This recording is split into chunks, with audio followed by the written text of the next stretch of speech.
My name is Anika Winston from Collaborate. And I'm Gabriel Eichsteller from Templar Social Pedagogy.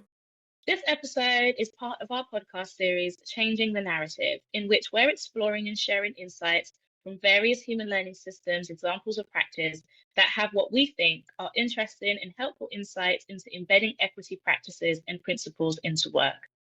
We hope this series is valuable for everyone, but particularly for practitioners who would like to better understand how human learning systems practice can intersect with intentional equity and inclusion practices.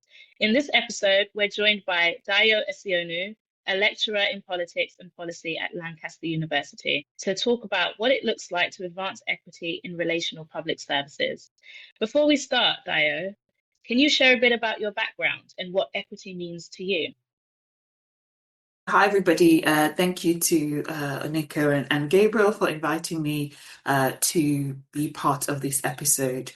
So a bit about my background. I have had quite a varied career history. So before I became a lecturer in politics and policy, for a long time I worked in the third sector, looking at issues of learning and development, equality, diversity and inclusion, and organizational development more broadly. So how do we get employees engaged, and what kind of culture do we want to have within the organization? And then I went to do a PhD after almost a decade of not being in universities, and that was an interesting experience. And my PhD was very much around how do you access the voices of racially minoritized people within public service delivery. And so that has then kind of been the focus of my work since. So I'm very much kind of looking about how do we achieve racial equity when we kind of access the voice of color, which is the lived experience of racially minoritized people. And in terms of what equity means to me in particular, so for me, I don't know if people are familiar with that picture of the different boxes of people looking over a fence and the removal of boxes and things like that. So for me, equity is very much understanding that people come from different starting points. And if we want, we need to move away from this idea of equality, which in some sense means sameness, treating everybody the same. So yes, we're all human, and yes, we should have that kind of lower threshold of everybody is equal as human beings, but equity kind of recognizes that actually we all have different starting points in life, and redistributing or distributing resources to ensure that everybody, structural barriers are removed from people's lives so that they can enjoy a good quality of life. Thank you, Dale. Yeah, I absolutely agree in terms of what you've said. It is important to acknowledge the fact that we come from different starting points, and it needs to be addressed. Why should we all be concerned about equity, in particular to why it's important to public service systems? Yeah, so for me, so why should we be concerned about equity? I think speaks to the kind of world that we want to live. It's a bit of a normative commitment as to why equity is an important focus for public service delivery. I believe it's one of my favorite sayings, Hubert Humphrey. He was a VP of the United States in the 60s, and he said the ultimate moral test of any government is the way that it treats three groups of people.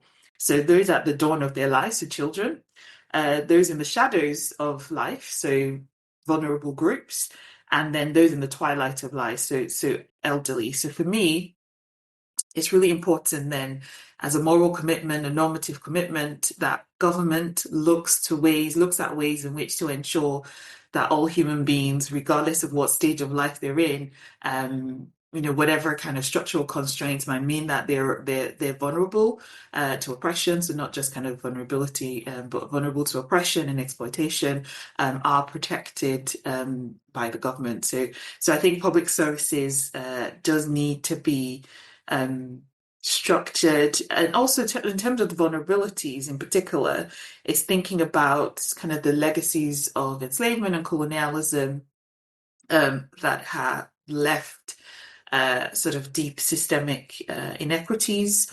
So I think, for example, the legacies of colonialism and enslavement, transatlantic slave, is that we see racial inequalities in particular, so that's my area of expertise, being replicated. So if we look, so I'll talk through, for example, I guess to bring to light what I mean by these legacies. So I've written elsewhere about racialized institutions of the welfare state using universal credit in particular. So universal credit is so that's one of the public services that are delivered.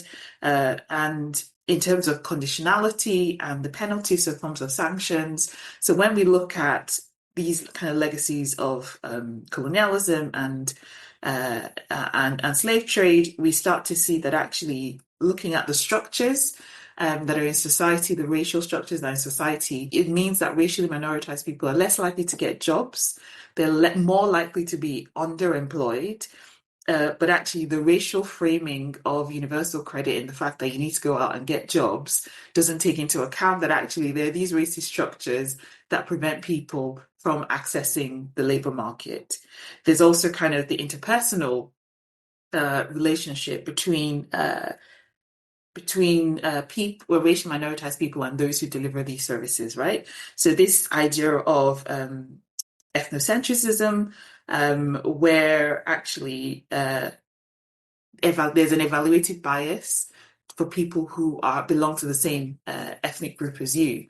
And so this leads to, and then we know that actually people are socialized into racist stereotypes. We know this idea of kind of who's deserving of support. All these things play into sort of how these legacies of colonialism are manifesting in the present.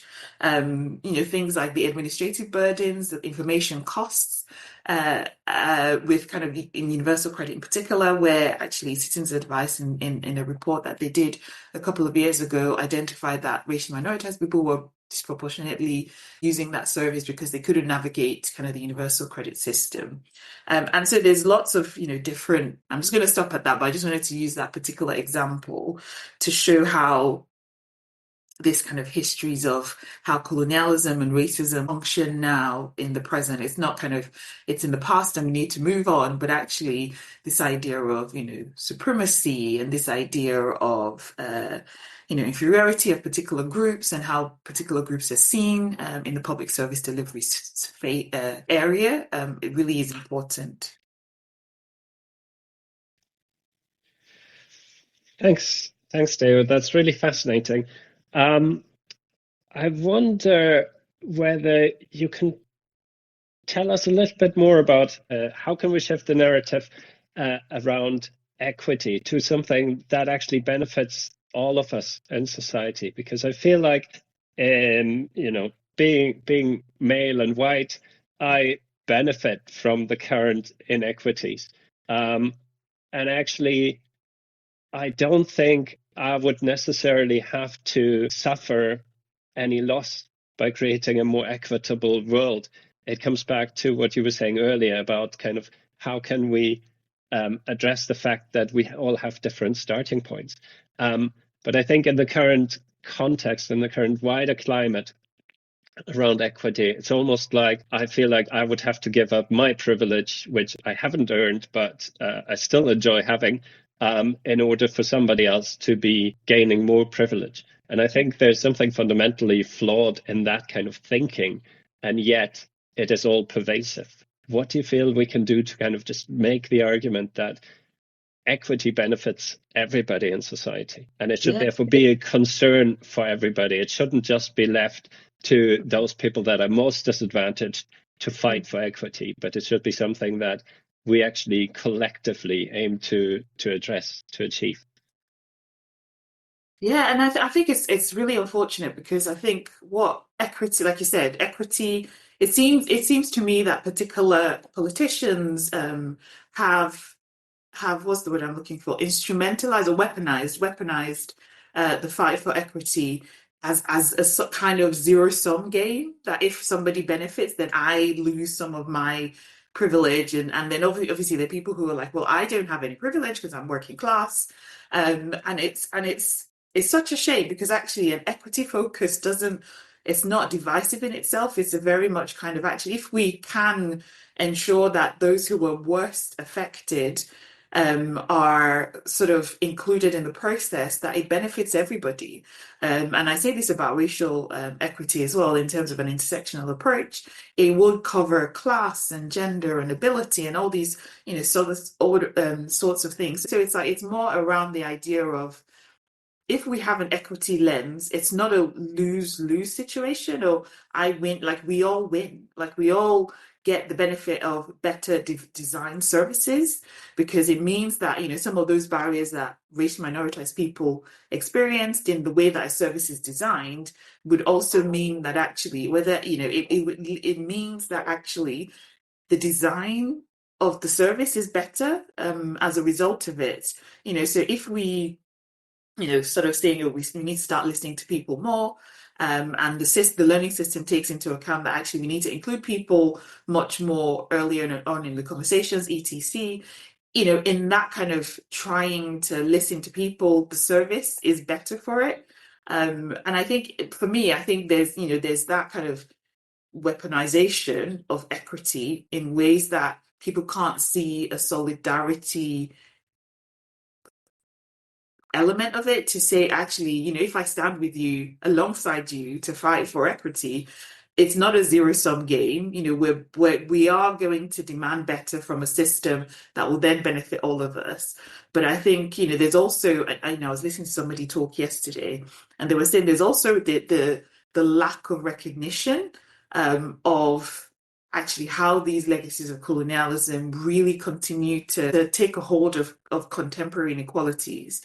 The UK, for example, doesn't really teach its histories of colonialism and its role as an enslaver, or even how the welfare system was built on the proceeds from its colonies. So not knowing all of these things, I'm not excusing in any way, but if people aren't aware of it, and it just feels like, oh, they're taking up all the space, I'm going to give up privilege that that I don't think that I have. So there's a bit of, I think, political education that's needed, and also kind of, I don't know, pushing against this, like the weaponization of equity, which we're seeing now. It's like, oh, this is the problem. The other is the problem, rather than actually the capitalist systems that we live in. It's turning people's rage and anger to the systems that are oppressive, rather than the people who are bearing the brunt of the oppression. Yeah, no, that is really great. And I think there's something about the narrative needs to be about, like, not just we have enough resources for everybody to be less disadvantaged, but actually, when we create an environment, a society where people feel greater sense of equity, everybody can flourish. We all benefit from that, right? We generate so much more as a result of that, when everybody feels included and feels able to kind of contribute in their best possible way to kind of really leverage their potential and make a positive contribution. I was really interested in what you were saying, Dayo, about people's energy being focused on those who are disadvantaged by the system as opposed to the system itself. And I'm wondering why that happens. Why does energy go to the wrong place? Why is it that people can't see that if you support and look after those most marginalized in society, an effect of that was society will become a better place for you too? Why does that message get lost, do you feel? And I think that's the key, is the messaging, isn't it? And so Aurelian Munden and Aaron Winter wrote a book on reactionary democracy, and a lot of their discussions is the role of the media and the role of politicians. Because if you're reading Daily Mail, if you are listening to people like Tommy Robinson and Nigel Farage, and if they're listening to those types of people and reading the Daily Mail, what they're being fed is the other is the cause of your problem. The other is coming in and taking the scarce resources that we don't have enough of. The other is the reason why you can't get a doctor's appointment in your GP. The other is why your kid isn't getting a place in the school that you want. The other is the person who's taking housing when you know that your cousin or your brother has been on the social housing waiting list. So these are the messaging that's coming out, and it serves a purpose. It serves a political purpose for a particular group of politicians and right-wing media to sell, and they're not bothered about actually the political education. And I think this is why I'm really interested in community organizing. Because part of community organizing is political education. It's saying that actually let's sit and think and reason together to really kind of try and understand and unpack, like, why do you think, like the IPPR just released a report on the state of the houses that a lot of people, asylum seekers and refugees, people waiting for the immigration system to catch up. It's like, those aren't even great houses. Like, why would people who are fleeing war and famine and all these things choose to come and live in those types of conditions? But there's not enough, I think, political education within particularly kind of working class, because those are the people that are being riled up, and actually maybe not, they're not the only ones, because they're even kind of middle class and other portions of society who are also espousing these things, and maybe not in the same ways as the racist riots last summer, but definitely kind of espousing this lack of, I'm losing my place in society. And it's very much, I think, a lack of political education around actually, do you know how this system operates? Or, particularly like, wealthy people, they know that actually if people come for the system, they're going to lose out because of how, maybe the way their businesses are run and things like that. So I think it is that lack of political awareness. People just aren't thinking in that way. Our, education institutions aren't necessarily producing people who can critically think and evaluate how the world is currently kind of designed to benefit just the few rather than the many.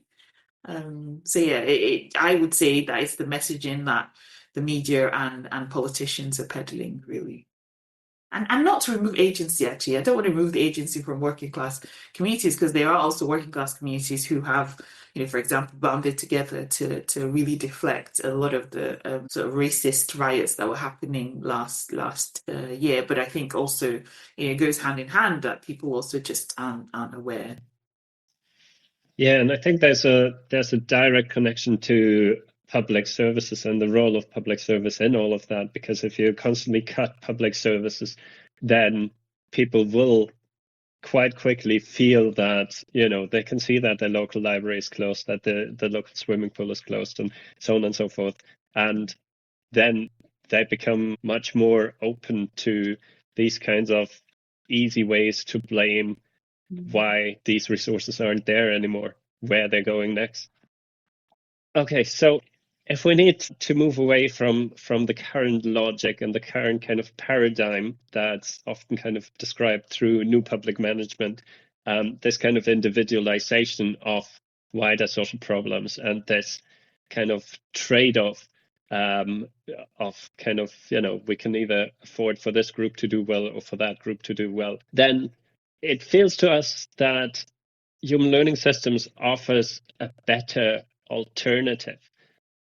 But it's important that it's really crystal clear about centering equity at this, because otherwise we're risking staying within that internal logic of individualism and individualization and sort of attributing social problems to the individual and then perhaps finding a better way to resolve that individual's life circumstances, and yet doing nothing about the wider social issues. So how do you feel HLS can better center equity? In what ways do you feel it's a step forward? What might be important for us in the HLS community to kind of really keep in mind? So HLS, I guess, has three core elements. So there's the kind of human element, so being an active change agent in public services. And I think for me, the key thing, so I'll talk about the sort of three different elements, but if I start with the human element and the role that sort of people within that system being an active change agent would mean. So I think the core thing for me is the word active. It's the fact that actually, so Derek Bell, one of the founding fathers of critical race theory, always talks about the fact that morality alone is insufficient. So people recognizing that actually this system isn't working, or this system doesn't work for certain people, just knowing that and an acknowledgement of that is not sufficient. I think the active part of being a human within the system is actually how are they using or expending their social and political capital to actually be the change, to actually kind of agitate for an equity-centered lens, to actually really fight against the ethnocentrism that might come with kind of favoring particular groups of people. And I think, speaking particularly to the interpersonal relationships and the roles that they can play in driving equity forward. So I think understanding your positionality. So what is it that where am I speaking from? Like what are my experiences? What are my kind of things that I might be blind to, so my blind spots that I might not even, because my experience doesn't always connect to the people who are using the services that I'm involved in providing. So what are my blind spots, and how can I think about closing that gap? And that is, understanding the range of people that use that service. It's how do you listen? So get the voices of racial and minoritized people, or those, other kind of people who are experiencing inequities in the system, get them into that system, and then approaching the conversations, the relationships, working with people with curiosity and humility. I think people tend to be quite defensive when you start to talk about some of these inequities. So it's like, if you are approaching it with an opportunity to learn and being humble and curious, and listening deeply, and that's not kind of just listening to respond, and that's listening to actually what is it about their experience that can help me do things differently and do things better. The second bit is about sort of the learning aspect of the human learning system. I think this idea of, in order to learn properly, is to think about the power dynamics in how the learning system or the learning processes or the learning conditions are carefully curated. So obviously I've already talked about listening and talked about including the voices of the groups in experiencing inequities in that kind of learning approach. But I think within those spaces is to think about epistemic injustices that might happen. So it's to think about actually, so when people are sharing kind of the experiences of the system, how do you make sure as a human within that system that their experiences are not being disbelieved or belittled in any way, helping people to make sense of actually the experiences that are being shared within that. And then the systems of so acknowledging, I think, is recognizing actually how do you spot these systemic and structural racism, or the ways that colonialism and white supremacy really kind of manifest in these systems. How do you make sure that actually there's synergies in the system between lived experience, technical experts, so people like myself who are academics working in the space, the bureaucratic knowledge from policymakers and other bureaucrats as well. How do you create synergies within that system that doesn't privilege or prioritize one over the other, but actually kind of using all three in ways that make sure that the kind of learning and the knowledge that already exists within communities is being meaningfully included. Yeah, thanks. There's loads there that resonates, and I think a lot of the examples of practice from the other interviews that we've conducted as part of this podcast series kind of really speak to that.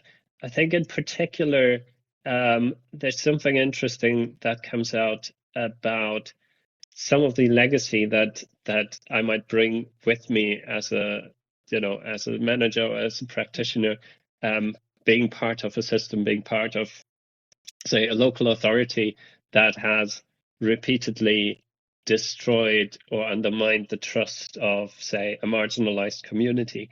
And I think there's something about I need to be really aware of that. I need to really show up in ways that are humble, that are focus on rebuilding some of that trust, recognizing that there's a whole legacy that might mean I don't start from a level playing field. I don't come in there sort of as somebody eager to form a new relationship, but I also have that history of all these negative relationships that people might have encountered. So a lot that comes out of the examples of practice has very much to do with, like, what does it need for us to rebuild the trust with individuals and communities that have been most marginalized, very often for a really long time. Yeah, no, I completely agree with that. I think something I always say is that people have not always experienced the state as a benevolent force in their lives. Particularly, like particularly within colonialism, there are these and legacies of enslavement. We can see how distrust has actually, centuries and traditions and things around actually not trusting the government is really embedded. So how do professionals within that system and with that kind of baggage, if you like, then interact with communities who don't have that trusting relationship with the state or different faces of the state? Yeah, I think, as Gabriel said, a lot of this, what you were saying, has been coming up with some of the examples of practice. And I think one thing for me that was really distinct about those examples of practice as well was how intentional it was and how well thought out it was from the get-go. It was very deliberate actions and kind of practices where they could kind of focus on equity. We've heard a lot about redistributing power, particularly when working with people with, lived experience, and whether that's kind of the structural from, the spaces they meet and the times they meet at, or the way in which people can get involved, or, whether that's kind of more of the interpersonal as well, as you said, being aware of your own positionality, how you might show up or what you might represent to somebody else, and really being aware of that from the get-go so as to address it, and how that has led to, in those practices, better outcomes for the project itself. Yeah, and there's something there about sort of the power dynamics. And I think I've written about agenda setting when it comes to deliberative processes. And I think it's applicable here as well. So in terms of the learning within kind of HLS, Human Learning Systems, like who's setting the agenda about what we're learning? Like who's saying, how's that problem that we want to learn about defined? Who's involved in the definition of that, and who's setting the agenda about what we're learning in these spaces? And, is it that system diplomats or leaders have in a closed room decided that actually we know what the problem is, so we're now then at this point going to bring in people who are experiencing these inequalities into the room, when actually should be quite an open conversational process as to actually, these are some of the things that we're seeing. What is the problem? How should we approach it? What are the solutions that you might have? And this moves away from the deficit approach that people can't be articulate or determine or define things for themselves. It's kind of that power shifting and turning the power dynamic on its head. Part of that is giving the space for people to articulate both the problem and the solutions as well. And the other thing I was going to say with the kind of learning element is, if learning is happening, it needs to be non-extractive and non-exploitative. And what I mean by that is, people see the benefit of their participation in learning processes. They see better design services. They see better outcomes for themselves and their families. They see that actually better relationships between those in the system. And so for me, it's like that is, then it's a case of actually, you've not just extracted this information and gone away with it and done nothing with it, but actually you have used the labor that I've given in these spaces. Do people get paid to be in these learning processes? Because, as someone who's working in the system, as a professional, your salary is sorted, right? So people who are participating in these learning approaches, are they paid for their time? Onika's already talked about some of the logistics of when it happens, where it happens, but also how are you valuing people's time? And I know for some people there might be sort of benefit. Maybe if those who are in receipt of benefits, but actually, what are some of the other things that they might want? Might it be a training opportunity or volunteering somewhere? So thinking about the valuing of time, which might not necessarily be money, but it might be, and I think that's okay. And we should kind of really, if we're really thinking about power dynamics as well, it's like, I'm not get people acknowledge and value what people are bringing to the table. Yes, great point, and we've seen that in some of the examples really well how that's done. I think the other point there was also speaking to the non-extractive nature of those relationships, that if we expect people to share something that's been really difficult, that has to do with their disadvantage and their trauma, then actually we also need to provide that support. And some of the examples of practice have been really brilliant in kind of making sure that there's a really good support system around involving people with lived experience and acknowledging that what we're asking for them to share isn't something that they can just share and then just be okay with it, but that it might open old wounds, and that they will need extra support. I'm also seeing a really clear link there between the learning and the human, in terms of, if you are working non-extractively, if you're making sure people know and understand what their contributions are feeding into, if you are remunerating them for their contributions, if you are supporting them through their contributions, that in turn builds trust and builds relationship, which is the human element. So it's that link between kind of the learning done well from an equity perspective also has a positive effect on the human relationships that are able to develop. Yeah, I think that the point I just want to pick up on that I'm taking from this conversation is that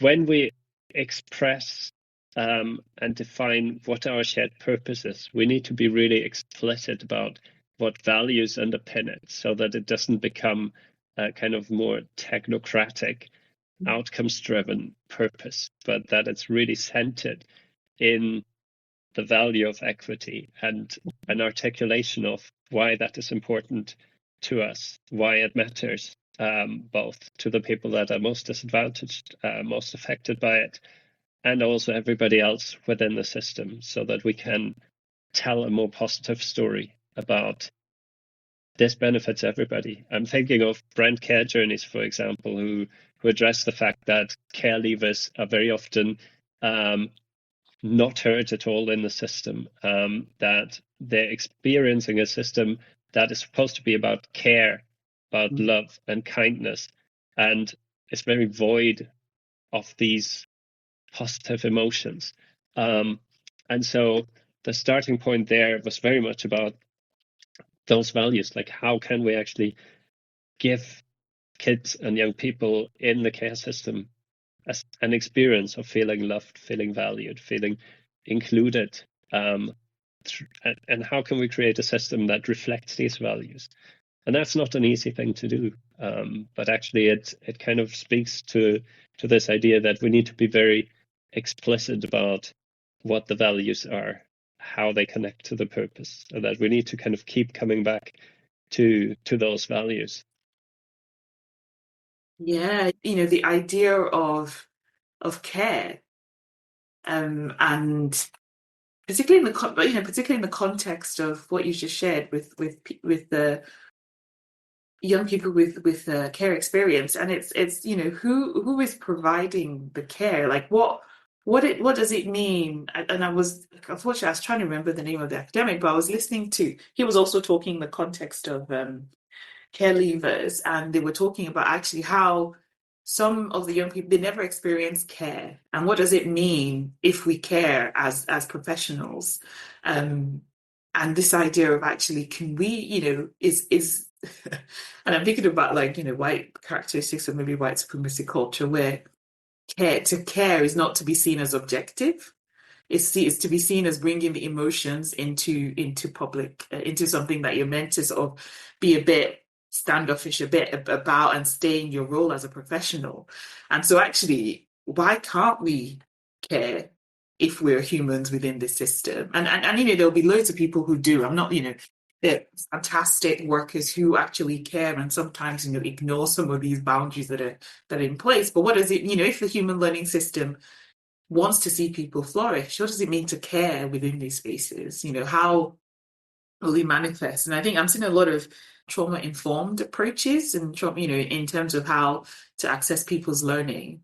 And I think that's really interesting and important. And it'd be good to see kind of more of that being taught about in the intentional design of these systems. So yeah, being explicit about our values, but also in terms of, okay, so how do we operationalize these values? So whether that's kind of being careful, being full of care, using kind of trauma-informed practice, so that we're not re-traumatizing those who are sharing, sometimes really traumatic experiences with the state. It makes me think about what you were saying about the intentional design of systems and making sure that systems are operationalizing these practices. And systems aren't fixed. They are always evolving. I'm curious as to what you think around how do we ensure that equity-driven progress continues and doesn't regress, also given the political climate we're alive in right now. Yeah, so I think the current political climate really makes it easy to regress. Because you just need to capitulate to these demands and do nothing. But actually, I think we need to lean into courage. We need to kind of think about how do we respond outside of this political system? What is our own kind of commitment to the world that we want to live in, that we want to leave behind for generations after us? And obviously, yeah, humans within the system can decide not to do anything. But you can also be within the system doing some twinkling and looking at ways to, you're not maybe overtly sort of shouting out loud and proud about equity, but you are just intentionally tinkling away and trying to remove the barriers. Or you can be loud and proud about it and just say, actually, this is our commitment and we are not shifting from it, regardless of the kind of climate around it. You can sort of do big, sweeping, radical, transformative change. To kind of put your stake in the ground and say, actually, we are an organization that values equity, and so this is how we're going to do things, regardless of how the political climate currently is or what the current political climate is asking for us. And I think both kind of approaches are needed with this. The ones who are quiet but doing the work, and those who are loud and kind of really doing transformative, radical stuff. I think both approaches are needed in this time. But what I would say is, it'll be really easy in this current climate to just regress by not, just silent, not doing anything. But I would encourage people to just really think about how they can respond and find other people within their organizations, so that it's a more of a solidarity type approach rather than individual carrying the weight of that change on themselves. Yeah, I really like what you said about having courage. It's something that came up in one of our other interviews as well. But it's like, don't allow fear of doing something wrong to stop you from doing anything at all. Because, doing nothing can be just as harmful as doing the wrong thing. I also want to add to that perhaps that bit about courage is also that at this point, I don't think we can necessarily expect everybody to still show courage, because I think getting to where we've gotten has taken tremendous courage from people in the most marginalized communities. And so perhaps there's also something about appealing to the courage of those people in privileged positions that are, white men like me, to actually say, we've come so far not because we as an ethnic group have done great things about it, but because we've had brilliant people like yourselves and many others in minority groups who have really championed the cause of equity and have made compelling arguments why it's necessary, have shown that progress is possible. Yeah, and thank you for the clarification. I think it's about who should be courageous. So I was actually speaking to white people. Yeah. I wasn't speaking about racially minoritized people, because, like, you're right. Yeah, it's been kind of the work of people. Racially minoritized people have been carrying the work. That's been shifting kind of the changes that we've seen. So I think what you've also said about progress.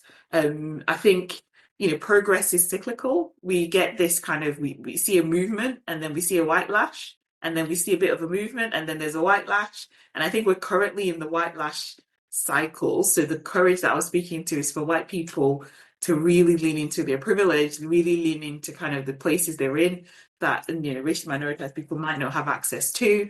And even for, racially minoritized people who aren't necessarily doing the politics of equity, to also kind of lean into that in the sense of also kind of joining the fight against racial equity. And I think what we need, the progress that we need, isn't surface deep, that can be reversed, which I think is what we're seeing now, is how quickly organizations are dropping like their policies, how quickly they're dropping things that we thought were here to stay, and how do we really kind of embed equity in going forward, so that it's not as easy to kind of, we're no longer doing this, or we've moved on, or we're past that agenda, but how can we really embed deep structural change?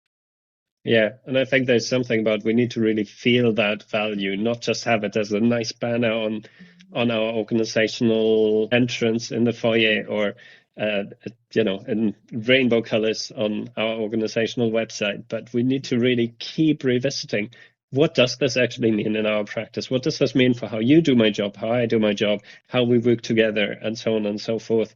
Is there something that people actually feel when we're supporting them, or is this something that is just a nice looking acronym, or just virtue signaling?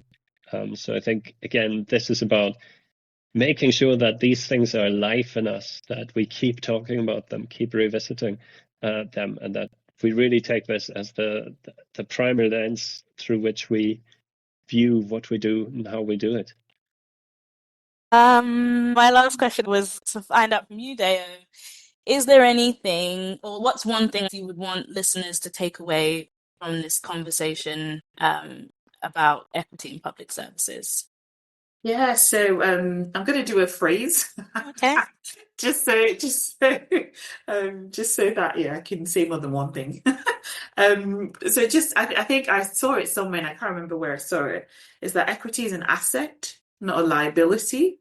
And so, when you're trying to sort of have this equity centeredness within human learning systems, is to embrace the unfamiliar, to sit with the discomfort, but to really kind of try, and try with racially minoritized people, or with people who are experiencing inequities more broadly, and see where it goes. Yeah. I love that. I love what you said about sitting with the discomfort as well, and being outside your comfort zone, being okay with being uncomfortable and seeing what can happen. Thank you so much for joining us today, Dayo. I've really, really enjoyed this conversation. And I'll close it there. Thank you for inviting me. It's been great. Yeah, thanks. It was a brilliant conversation. I've learned a lot from it. So thanks for making the time. If you enjoyed this episode and have any thoughts on equity you want to share, we'd love to hear from you on LinkedIn. And make sure to join us for our next conversations with HLS practitioners in 5 different locations across the UK, and how they have been advancing equity through human learning systems. Thank you for tuning in, and until next time.